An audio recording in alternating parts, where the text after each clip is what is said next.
Hello anime lovers, আপনাকে ওটাকু Quest চ্যানেলে স্বাগত। আজ আমরা দেখব লর্ড অব দ্য মিস্ট্রিজের এপিসোড নাম্বার 3, যার নাম দ্য নোটবুক। পর্বের শুরুতেই আমরা দেখি ব্ল্যাকথর্ন সিকিউরিটি কোম্পানিকে, যেখানে ডান স্মিথ একজন লোককে জিজ্ঞাসাবাদ করছে। এই লোকটা সেই যে প্রথম পর্বে ক্লায়েন্টের পিছু নিচ্ছিল, আর এর নাম জেনকিন্স।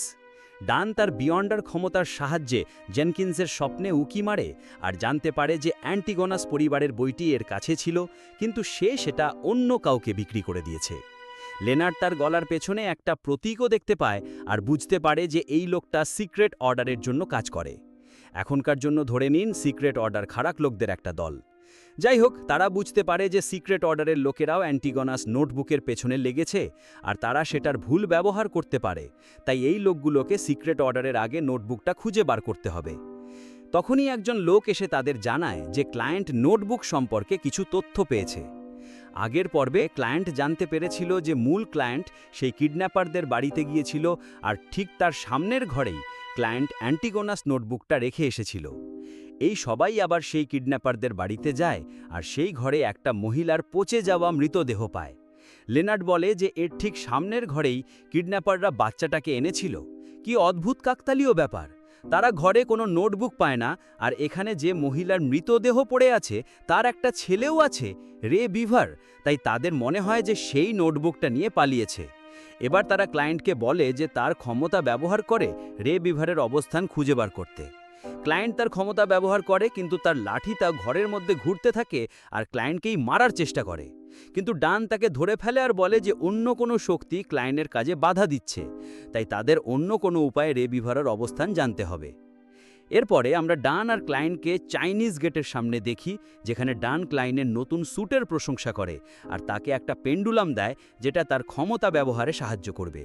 ডান জানায় যে হোলি ক্যাথিড্রাল থেকে তাদের অনুমতি মিলেছে যে তারা গ্রেড 2 এর সিল্ড আর্টিফ্যাক্ট ব্যবহার করতে পারবে। বন্ধুরা, সিল্ড আর্টিফ্যাক্ট হলো শক্তিশালী জিনিস যেগুলো বিয়ন্ডাররা একটা হাতিয়ারের মতো ব্যবহার করতে পারে, আর এই আর্টিফ্যাক্টটা ব্যবহার করে তারা রে বিভারকে খুঁজতে যাচ্ছিল। এই আর্টিফ্যাক্টটা ব্যাকল্যান্ড এলাকার অফিসে ছিল, আর সেখান থেকে তাদের শহর টিঙ্গেনে আনা হচ্ছিল। ব্যাকল্যান্ড থেকে 3 জন সেই আর্টিফ্যাক্টটা নিয়ে আসে, যাদের নাম বর্গিয়া আর হারসন। এরা দুজন সিকোয়েন্স 6 আর 8 এর বিয়ন্ডার। এদের সাথে ডেলি নামের একটি মেয়েও ছিল, যে সিকোয়েন্স 7 এর বিয়ন্ডার। ডেলির সাথে ক্লায়েন্টের প্রথম পর্বে দেখা হয়েছিল, যখন সে ক্লায়েন্টের মনে উকি দিতে এসেছিল। হারসন বলে যে আমাদের এই মিশনটা খুব বিপজ্জনক, এতে আমাদের সিআর পাথওয়ের বিয়ন্ডারকে নেওয়া উচিত না, কারণ তার লড়াই করার কোনো ক্ষমতা নেই। যে আর্টিফ্যাক্টটা তারা নিয়ে এসেছিল তার নাম 2049।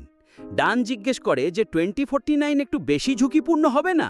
হারসন বলে যে যদি তোমার সন্দেহ সঠিক হয় যে রে বিভার অ্যান্টিগোনাস পরিবারেরই কোনো বংশধর, তাহলে তাকে খুঁজে বের করার জন্য 2049-এর থেকে ভালো কিছু হতে পারে না, কারণ এই আর্টিফ্যাক্টটা অ্যান্টিগোনাস পরিবারই তৈরি করেছিল। যাই হোক, এই লোকেরা আর্টিফ্যাক্টটাকে বের করতে যাচ্ছিল।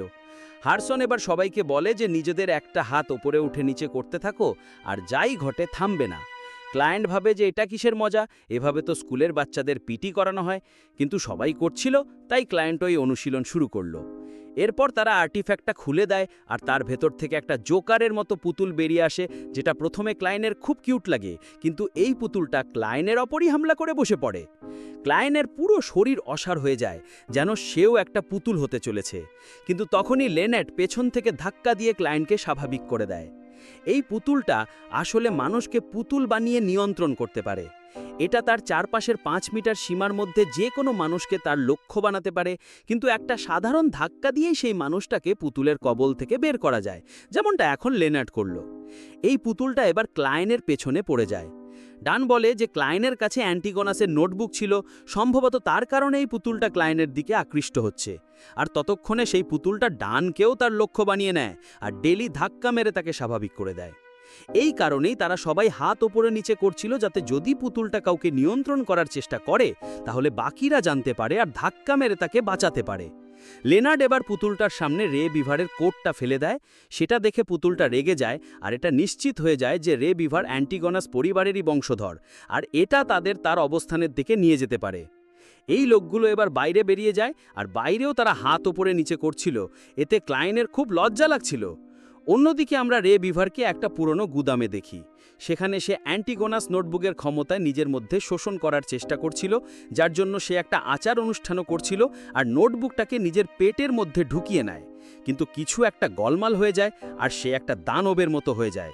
তখনই এখানে একজন জোকার আসে, আর একেও আমরা প্রথম পর্বে দেখেছিলাম।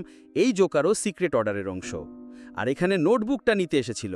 কিন্তু সেই নোটবুকটা তো রে বিভার নিজের পেটে ভরে ফেলেছিল। তখনই সে দেখতে পায় যে ডান আর বাকি নাইট হক্সরাও এখানে এসে গেছে। তাদের দেখে এই জোকার খুশি হয়। ডান আর বাকিরা সেই পুতুলের মাধ্যমে এখানে এসেছিল। ক্লায়েন্ট নিজের ক্ষমতা ব্যবহার করে বলে যে সেই গুদামে কিছু তো বিপজ্জনক আছে। তখনই তার দরজা খোলে আর সেখান থেকে একটা বড় দানব বাইরে আসে, যেটা রে বিভারই ছিল। এবার ক্লায়েন্ট ছাড়া বাকি সব বিয়ন্ডার তার সাথে লড়াই করতে শুরু করে।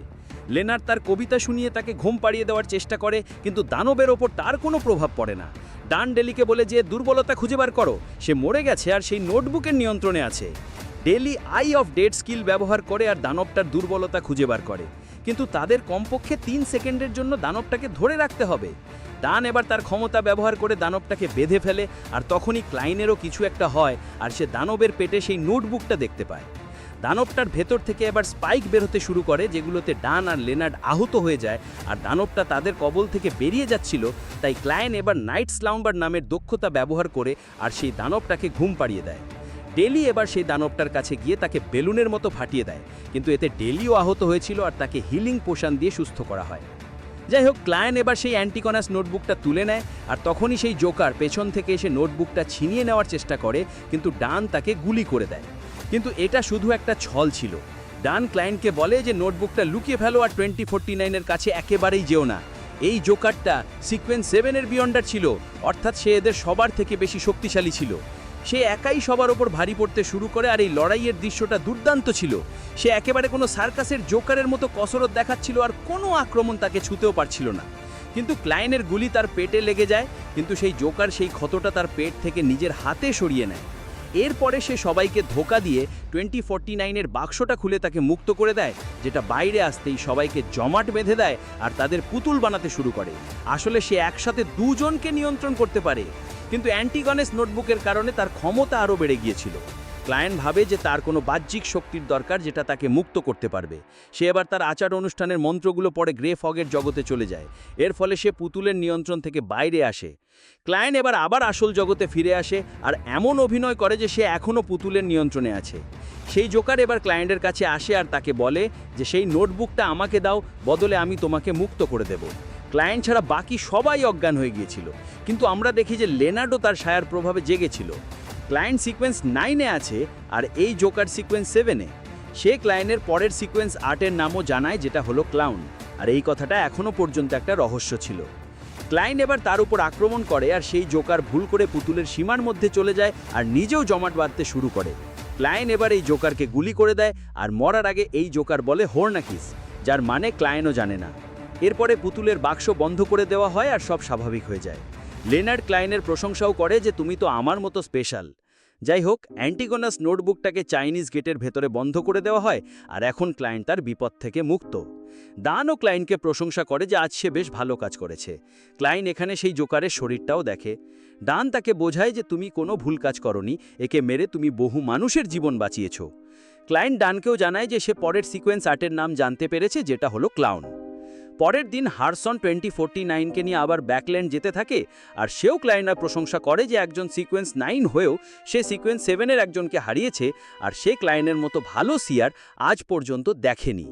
যাই হোক, এই লোকেরা এখান থেকে চলে যায় আর ডান ক্লায়েন্টকেও বাড়ি গিয়ে বিশ্রাম নিতে বলে। ক্লায়েন্ট তখনই অনুভব করে যে তার পোষণটা হজম হয়ে গেছে, যেখানে সাধারণত একটা পোষণ হজম হতে 1-2 বছরও লেগে যেতে পারে।